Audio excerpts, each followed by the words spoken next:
This tutorial is on weight and balance and it forms part of exercise 3, section 6. And first of all, we'll just talk about the importance of weight. The heavier the aircraft, the greater the wing loading of the aircraft.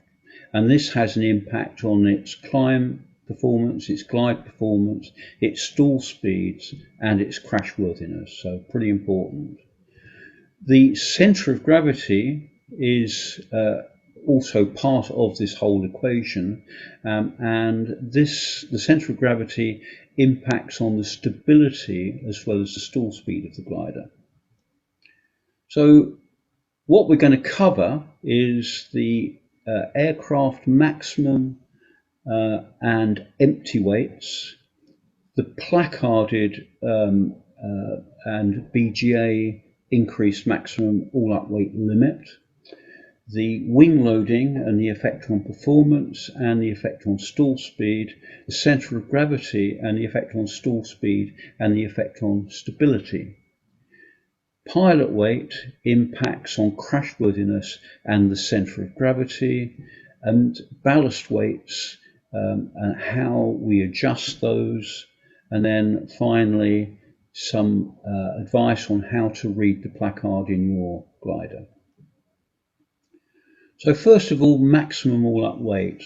And the maximum all-up weight is the maximum permitted weight of the glider, pilot, personal gear, water ballast, ballast weights, parachute and everything else. So it's the total weight of the aircraft. The maximum all-up weight can be found in the aircraft flight manual. It can also be found, or the BGA concessionary uplift can be found on the technical data sheets. And the aircraft placard should show both of these figures. The empty weight is found simply by weighing it. And you can't go to the aircraft flight manual and use that figure in particular, because the equipment that your particular glider has on board will weigh a different amount, I'm sure, from its neighbour, although it may be the same model. So the technical data sheet downloaded from the BGA website looks something like this, and all you need to do is go on the BGA website, look for technical data sheets, then look for the particular glider that you're interested in and download it, and you'll get a document like this. If I zoom in just a little on this one so we can just see the top part, then we have the maximum all-up weight shown here is 1060 pounds. The maximum all-up weight with the BGA concession on it, in this case 10%, which is 1166 pounds, and the centre of gravity limits, which are shown here, and I'll come back to later. Here I'm showing a photograph of an actual aircraft placard, and again you can see the empty weight shown, same model of aircraft. This happens to be 702 pounds empty. The maximum all-up weight, which is here, which is 1060 pounds. The BGA concessionary maximum all-up weight of 1160 pounds, 1160 pounds, and the limitations on the aircraft. So this particular aircraft is cleared semi-aerobatic and cloud flying, but when the weight of the whole aircraft is below 1060 pounds. And finally, just down here on the right, we can see the date it was last weighed, so we know how up to date that weighing actually was. Now, the weight or the wing loading of the aircraft affects its performance. And here we can see a polar curve, and on this particular one you can see the light polar and the heavy polar, and the polar curve displays sink rate on the left hand side and speed or velocity on the horizontal axis. The light polar curve is for a lighter aircraft, and is higher and off to the left of the heavy polar. And the two polar curves are basically the same shape. Now, when we look at that, we can see here the polar curve for a K13, and we have two curves. And one is for one pilot, and the other is for two pilots. You can see they're displaced. So the heavier one is the lower one, and which is displaced to the right-hand side. Now, the minimum sink, then, we can see for one pilot is shown here, and for two pilots is shown here. So as you would expect, the sink rate has been increased because the aircraft's heavier. However, the glide performance of the aircraft is we've got the lightweight polar here and the heavier weight polar on the right hand side, and you can see that from 90 knots ish and above, that the performance, the glide performance of the glider is actually improved because it's heavier. And that little quirk is why racing gliders carry water ballast. They increase the weight of the glider to improve the higher speed performance, so that when they're flying at higher speeds, they can cover a greater distance effectively, save time, and hopefully win the race. Now, crashworthiness is another issue we need to consider. And most gliders, the maximum seat load from this point of view is 242 pounds. So that is typically the limit, and this has nothing particularly to do with centre of gravity. It's just the structural integrity of the aircraft. When we're looking at stalling speeds, the greater the weight, the greater the stalling speed. So here we've got a flight envelope, as you can see, and on it we've got the stall line. So that line curve represents how the stall speed is changing with G, which is shown up here on the left-hand axis, and speed, which is shown on the horizontal axis. And here, at the intersect between 1G and on the stall line, we can find the stall speed at maximum all-up weight.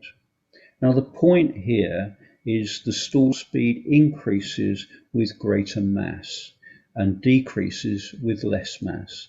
So an important point to note: the heavier you are, the higher the stall speed. Now let's just take a little look at centre of gravity. And the centre of gravity is the point of balance on the glider. So if you could imagine holding the glider up with one finger, if you could be so strong, then there would be a point at which you could balance the glider and it wouldn't tip forwards or aft. And here we've got a diagram of the glider, and I'll insert the centre of gravity. And this symbol, the black and white symbol, is a fairly typical symbol to show where the centre of gravity is. But another point we need to consider is what we call the centre of pressure. And the centre of pressure is the point on the glider where the lift is deemed to be acting. And this is shown here with the red arrow. So we need to factor that in when we're considering the effect on the glider in terms of stability and so on. So if I take my glider now with my known centre of gravity and put in the centre of pressure, you'll notice, as I've drawn it here, the centre of gravity is forward of the centre of pressure. And this is very important. This is what ensures that the glider is stable. Now, just to take a little look again at the data sheet, you'll see here that the centre of gravity limits are shown, and that's a number of inches fore and aft of the datum. So in this particular case, it's the allowable range, and it's 2.76 inches after the datum, or 9.7 inches forward of the datum. The datum for a K13, for instance, we can find in the flight manual, and it is, in the case of the K13, the line from the leading edge of the third rib. So it's very exact, and it's a point that we can refer to when we're referring to centre of gravity limits. So again, if I take my picture, I've got my centre of gravity and my centre of pressure, I can now insert the limits or the range that the centre of gravity needs to be within in order to remain safe. So if I put the centre of gravity aft of the limits, then the aircraft is less stable. Spin and stall recovery is poor, if not impossible, and so basically the glider is in an unsafe condition. Equally, if I put the CFG forward of the limits, then the glider is more stable, but it has less elevator authority, the stall speed is increased, and the aircraft is less efficient. And probably now landing is going to become more and more problematic. So coming back to the placard now for a two-seater, we can take a look at the maximum all-up weight here, the BGA concession here, so maximum all-up weight at 1060, the maximum weight at 1166, the empty weight, and that was found by weighing the glider, and in this particular example 750 pounds, the minimum solo weight, which for this particular glider again 158 pounds, and the maximum solo weight 242. And the 242 is the crashworthiness limit as well. So probably from a centre of gravity point of view, it's not terribly critical in this particular example. Now, of course, it's quite difficult to now work out where the centre of gravity is going to end up if you put two pilots in the glider, one further forward of the centre of gravity than the other. So typically in a two-seater, we'll have a placard looking something like this. And to read this, first of all, you need to look at the left-hand column, so this one. And this is the rear cockpit load. So take a look at that and then scroll down until you find the weight of the occupant of the rear seat. And that weight includes his parachute and any other paraphernalia he may have with him. So, and in the case of a solo, of course, then the weight in the rear would be 0, for instance. So you can have 0 or any number of choices running down that left-hand side. Once you've found the appropriate weight, you can read across to the minimum weight that equates to that pilot weight in the rear to keep the centre of gravity in the range. So in the case of the rear cockpit being 0, for instance, the minimum load in the front seat is 158 pounds. So if you weigh any less than that, you'll need to compensate with some ballast weights to make the difference. The column here that's indicated, so the second from the left, is the maximum cockpit load or seat load for the front seat. So you can see again, if we were flying it solo, rear cockpit load 0, maximum front load 242 pounds, the minimum front load 158 pounds. Now, equally, if we put the next column in, the next column talks about aerobatics.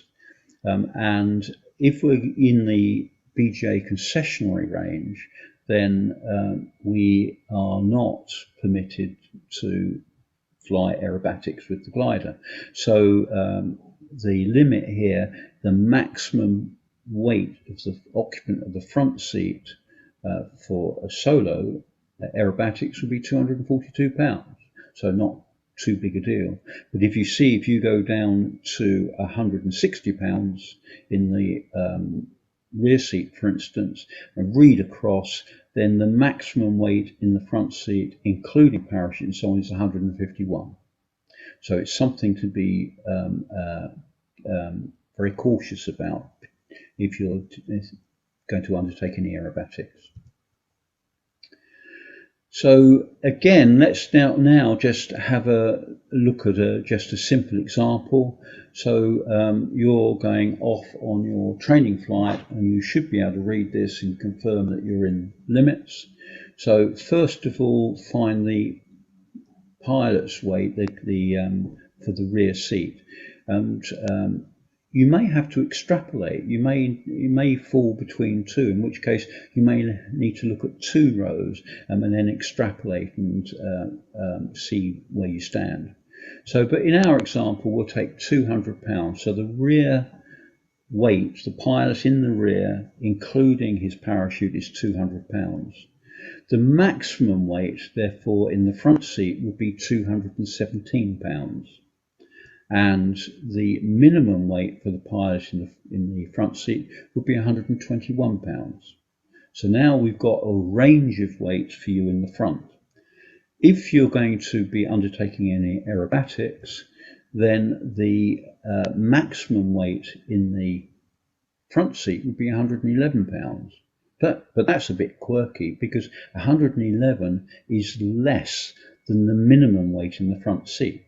So to be at 111 pounds, the centre of gravity is going to be too far aft, so it won't be safe to fly. So in other words, aerobatics are not permitted with a pilot in the rear seat of 200 pounds or more. So now moving on, we can look again at our standard placard and see in this particular example the empty weight is 750 pounds. The total of the empty weight plus pilots and plus any equipment and parachutes they've got mustn't exceed 1166 pounds. So if you just simply added the weights together, they must not exceed, in this 1166 pounds. So 750 pounds plus pilot 1 plus pilot 2 should not be beyond there. The single or the solo maximum front seat load is 242 pounds. And the solo minimum front seat load is 158. And a point that this placard doesn't make is that the 158 must be in the front seat and not in the rear seat. So you can't have no weight in the front, because the centre of gravity would be too far aft. So when we're adding ballast, so the final leg of this briefing, when we're adding ballast, we're doing it for one of two reasons. Either we're adjusting the centre of gravity to bring it into the correct range, or we're adding ballast to enhance the performance for competitive gliding. So when we're adding mass to adjust the centre of gravity, what we're trying to do is put the centre of gravity back within the range it should be, and keep at the same time keep the glider within its design limits. Now, a word of caution here is if you're adding weights, they should be properly secured, and so they preferably should be bolted in. And as part of your checks, you should be looking to see if you need weights, they're there, and if you don't need them, then you take them out. Now, the second aspect of the weight is it has a moment arm. So the mere fact that the weight weighs 2 kilos isn't in itself, doesn't mean that the effective weight in terms of central gravity is 2 kilos. So very often, the weight has more effect in terms of CAG than the actual weight itself, which is why very often the weights are set further forward. So your ballast weight should be marked with the effective weight of that given its moment arm. However, now when we move on to performance ballast, then we add water to get the best out of the soaring conditions that we've got available to us, and particularly if we want to get round a task quickly. So, but at the same time, we still need to keep the glider within its design limits. So we can't go over the maximum all-up weight, but we can go up to the maximum all-up weight. And a word of caution here, because the way we add water ballast for performance differs from glider to glider, you must read the flight manual and then get the exact information, because typically you'll be adding water to the wings and quite possibly water in a fin tank as well, which will affect the centre of gravity rather dramatically. So the amount of water you've got in there and the amount of water in the wings are both critical. So thank you for watching, and if you want any more of these tutorials, you can go to glidingacademy.com and register there and help yourself, and I'll see you next time. Goodbye for now.